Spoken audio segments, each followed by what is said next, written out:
Islande, la détention de la Française soupçonnée d'avoir tué son époux et leur fille prolongée jusqu'au 4 juillet.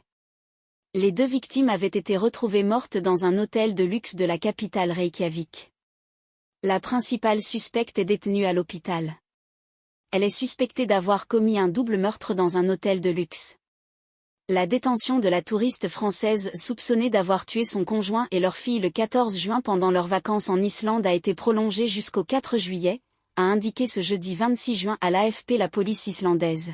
L'homme, âgé d'une soixantaine d'années, et leur fille, âgée d'une trentaine d'années, avaient été retrouvés morts dans un hôtel de luxe de la capitale Reykjavik. Ils présentaient des blessures, notamment des coups de couteau, selon la police. L'enquête sur les blessures de la femme se poursuit. La femme, âgée de près de 60 ans, est détenue à l'hôpital où elle reçoit des soins pour ses blessures et sa vie n'est pas en danger, a indiqué à l'AFP un porte-parole de la police de Reykjavik, Gunnar Runar Sviambjornsson.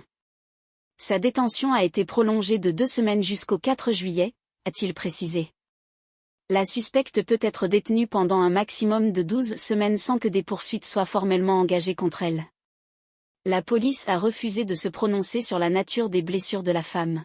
Nous enquêtons pour déterminer si quelqu'un lui a infligé ces blessures ou si elle se les a infligées elle-même, a ajouté Gunnar Runar Sviambjornsson. La chambre de l'hôtel est toujours sous scellé.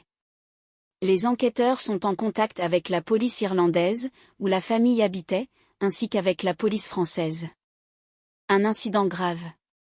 La police avait été appelée le 14 juin, peu après 7 heures, pour « un incident grave » à l'hôtel, a relaté le policier. À leur arrivée, les 2 touristes français étaient décédés et la femme se trouvait également sur les lieux.